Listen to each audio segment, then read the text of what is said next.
Une nouvelle vie dans un manoir luxueux attendait la jeune fille, suite au mariage de sa mère avec un homme fortuné. Pourtant, malgré les efforts de son beau-père pour lui plaire, elle ne ressentait aucune sympathie à son égard. Mais dès qu'elle franchit le seuil de cette demeure somptueuse, Amy fut époustouflée par ce qu'elle découvrit. Le hall d'entrée était décoré avec faste. Il y avait même une piscine intérieure. Sa propre chambre offrait une vue imprenable sur la mer. Cependant, toutes ces merveilles ne parvenaient pas à la réjouir. Ses pensées allaient vers ses meilleurs amis et son petit ami qui lui manquait tant. En se rendant au réfrigérateur pour grignoter quelque chose, Amy fut surprise par la présence d'un homme, ce qui lui fit lâcher son téléphone.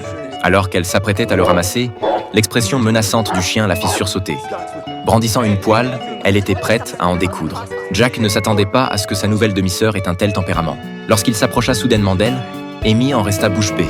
Face à la timidité de la jeune fille, Jack prit les devants pour briser cette atmosphère équivoque. De retour dans sa chambre, Amy ne semblait pas contrariée par l'attitude de Jack. Un sourire se dessinait même sur son visage.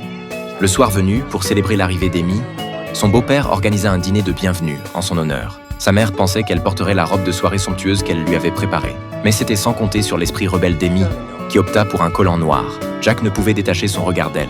Lorsqu'Amy passa près de lui, elle le taquina en lui suggérant de prendre une photo. Cependant, peu après le début du dîner, Jack chercha un prétexte pour s'éclipser. Avant de partir, son père lui demanda de raccompagner Amy au passage. Sans surprise, durant le trajet, ils ne cessèrent de se plaindre l'un de l'autre. Amy estimait qu'il ne comprenait rien à l'amour maternel. Excédé, Jack la fit descendre de voiture. Dans ce coin perdu, impossible de trouver un taxi. Surmontant sa peur, elle attendit qu'une voiture daigne s'arrêter. Heureusement, une opportunité se présenta rapidement. Mais il s'avéra que le conducteur était un ami de Jack.